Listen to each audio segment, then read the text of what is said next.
The darkness inside the mausoleum was absolute, suffocating in its completeness.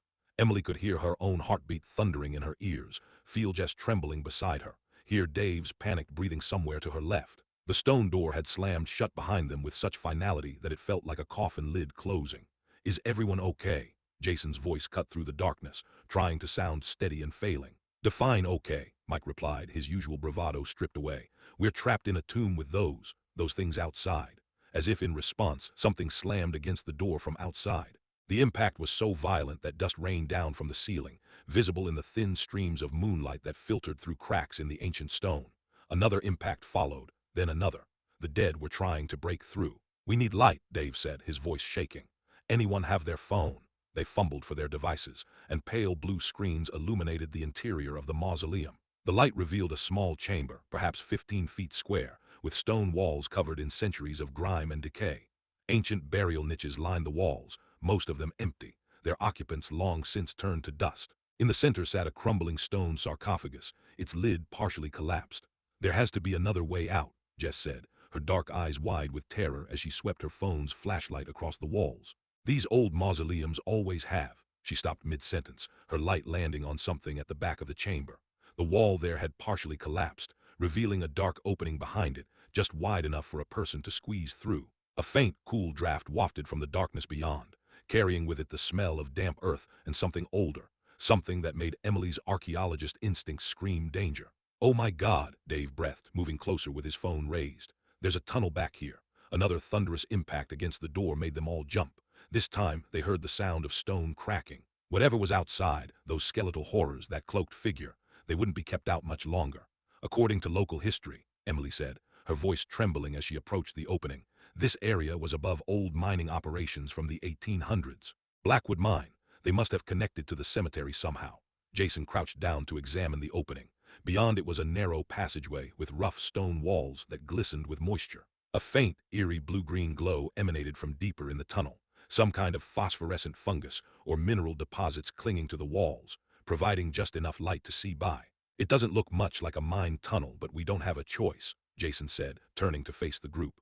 Behind them, the mausoleum door was beginning to crack. "We go through or we wait here to die." "What if it's worse down there?" Mike asked, but there was resignation in his voice. He knew the answer before he had even finished the question. "Then at least we tried," Jason replied. The door shuddered and cracked under another impact, and this time, a skeletal hand reached through a new crack, bony fingers grasping at air. "Go," Jason shouted. "Now," Dave went first, squeezing through the narrow opening with his phone clutched in one hand. Jess followed, then Emily, her mind already racing with what she knew about the Blackwood Mine, the deaths, the mysterious closure, the way the town had tried to forget it ever existed. Mike hesitated at the opening, his face pale in the phone light. "I have a bad feeling about this," he muttered. "Get through," Jason urged, casting a nervous glance back at the door. More hands were breaking through, pulling away chunks of stone with horrifying strength. Mike squeezed through, and Jason was right behind him, pulling himself into the tunnel just as the mausoleum door finally gave way. The last thing he saw before the opening was lost to darkness was dozens of figures pouring into the chamber, their eyeless faces turning toward the collapsed wall, toward the tunnel, and the living. The passageway was narrow and claustrophobic, forcing them to move single file. The phosphorescent glow from the fungus on the walls provided barely enough light to see, bathing everything in sickly blue-green hues that made them all look like corpses themselves. "Keep moving," Jason called from the back of the line. "They're coming." Behind them, they could hear it, the sound of bodies squeezing through the opening, the scrape of bone on stone, the wet rasping of breath from things that shouldn't be able to breathe. The tunnel twisted and turned, sloping gradually downward. The air grew colder with each step, and the smell of earth became stronger, mixed with something metallic that Emily recognized from her archaeology fieldwork, the smell of old, undisturbed places where the air had been trapped. "Where do you think this leads?" Jess whispered, her voice tight with barely controlled panic. "Away from them," Mike said shortly. "That's all that matters right now." But Emily's mind was elsewhere, connecting pieces of information she'd learned from her grandmother's stories and her own research into Cedar Hollow's history. "The Blackwood Mine," she blurted. "It wasn't just a mine. My grandmother told me they found something down there, something old. 28 miners died in a single night, and the company sealed the tunnels immediately. Within a month, they'd bought the land above it and started building the cemetery." "Why would they build a cemetery over a mine?" Dave asked, his camera hanging forgotten on the strap around his neck. "Not just over it," Emily replied, understanding dawning with horrible clarity. "On top of it as a seal, A warning. The dead weren't just buried there, they were placed there deliberately to keep whatever's down here contained. And we just walked in the door, Jason said quietly. I thought it was just a scary tale for kids based on town history, said Emily. The tunnel widened slightly, opening into a small chamber littered with debris, old timber supports, rusted mining equipment, and scattered bones that might have been animal but probably weren't. 3 passages branched off from the chamber, each one leading deeper into the earth. Which way? Jess asked, swinging her phone light between the openings. Before anyone could answer, Mike suddenly gasped, stumbling against the wall. His hand went to his forearm, and in the blue light they could see blood seeping through his fingers. Mike! Jess rushed to his side. What happened? One of those things, Mike said through gritted teeth. When we were running to the mausoleum. It grabbed me. I thought it just scratched me, but... He pulled his hand away, and they all saw the wound.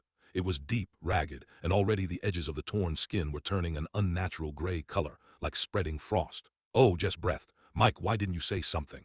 Because there was nothing anyone could do, Mike replied, his face pale. And I didn't want to slow us down. We need to get you help, Emily said, though her voice lacked conviction.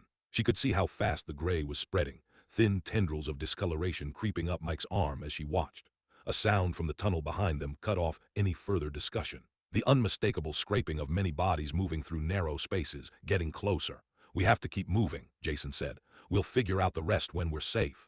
The middle tunnel, Emily decided, pointing to the central passage. It's sloping upward. That's our best chance of finding an exit. They plunged into the new tunnel, moving as quickly as they dared in the uncertain light. Mike was leaning heavily on Jess now, his breathing labored, and Emily could see the gray spreading past his elbow, creeping up toward his shoulder. The passage opened into another chamber, one much larger. The phosphorescent glow was stronger here, and what it revealed made them all stop in their tracks. The walls were covered in carvings, but not of the kind made by miners. These were ancient, the stone worn smooth by time, depicting figures that were human in shape but wrong in proportion. Too tall, too thin, with too many joints in their limbs.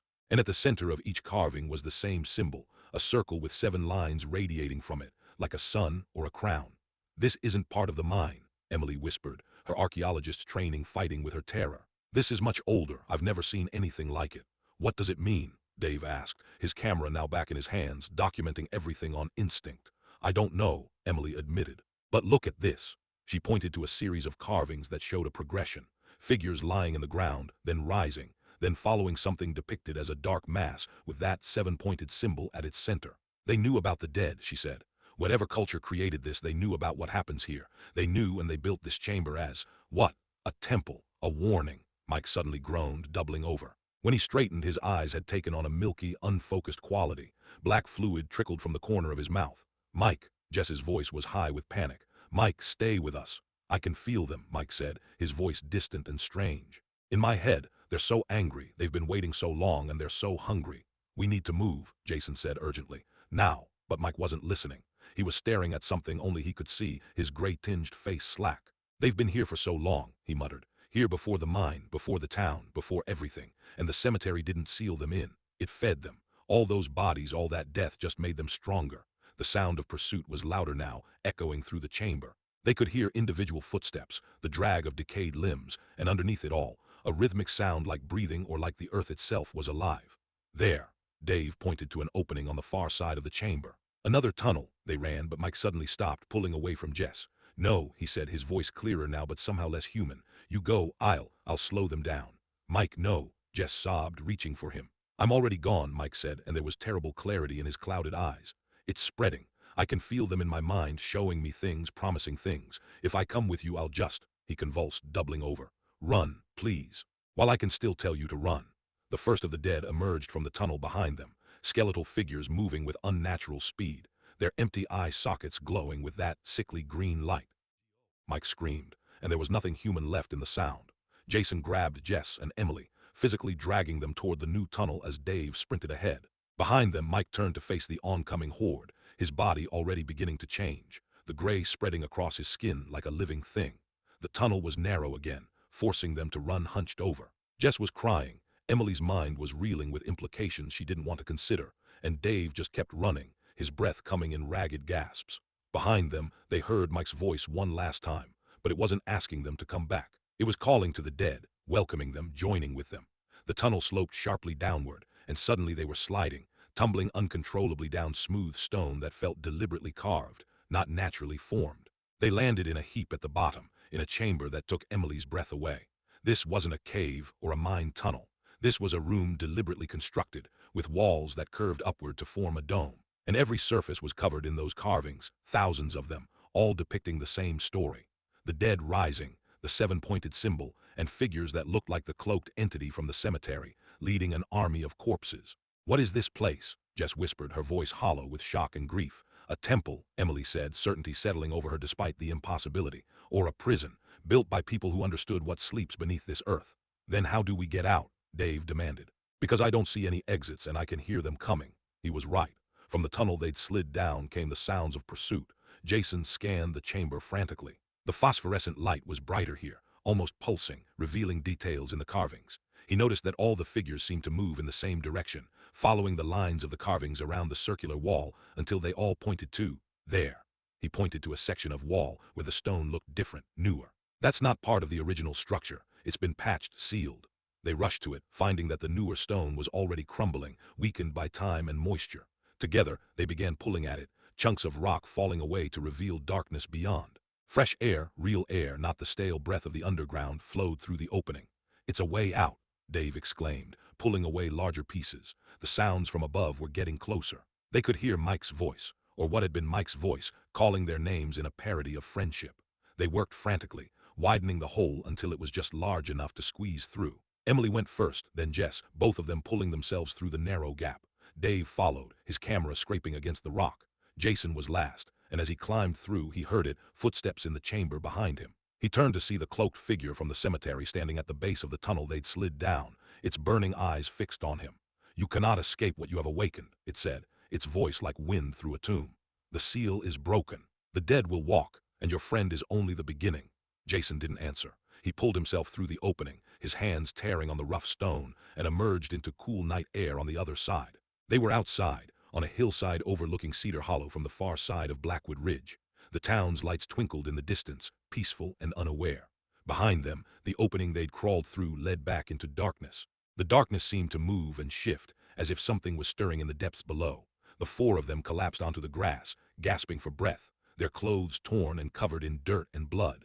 Jess was sobbing quietly, her face buried in her hands. Dave stared at his camera, at the photos and videos he'd captured, proof that no one would believe. Emily looked back at the opening, her mind already trying to process what they'd seen, what it meant. "Mike's gone," Jess finally said, her voice broken. "We left him. He was already gone," Jason said gently, though the words tasted like ash. "He saved us, gave us time." "What do we do now?" Dave asked, looking at the town below. "We can't just go home and pretend this didn't happen." "We warned them," Emily said, her voice hardening with determination. "The cemetery, the mine, whatever's down there, it's waking up. That figure said the seal is broken. Mike said the dead have been growing stronger for years, fed by all the bodies buried above them." "No one will believe us," Jess said. "They'll think we killed Mike. They'll think we're crazy." "Then we make them believe," Jason replied, helping her to her feet. "We show them the photos, the videos. We take them to the cemetery and make them see what's happening." But even as he said it, he knew how it would sound. How could they explain the dead rising from their graves, the cloaked figure, the ancient temple beneath the earth? That their friend was now something else, something that hunted in the darkness below Cedar Hollow. As if in answer to his doubts, the ground beneath them trembled, just slightly, but enough to feel. In the distance from the direction of the cemetery, they heard a sound carried on the wind. It might have been thunder, or it might have been the sound of the earth splitting open. "We need to go," Emily said urgently. "Now." Before, the ground shook again, harder this time. Below them, the lights in Cedar Hollow flickered. In the cemetery, visible from their vantage point on the hillside, something was moving. Many somethings. The dead were no longer content to stay in their forgotten graves. The four survivors ran down the hillside toward town, toward a warning that no one would believe, toward a truth that would change Cedar Hollow forever. Behind them, from the opening in the earth, came a sound that might have been laughter, cold, ancient, and patient. The dead had been waiting a long time. A few more hours, a few more days wouldn't matter. The seal was broken. The forgotten would be forgotten no more. And Mike, standing in the darkness of the temple chamber with dozens of corpses surrounding him, felt the last of his humanity slip away as the entity at the center of it all, the thing with 7 points of light like a crown, welcomed him home.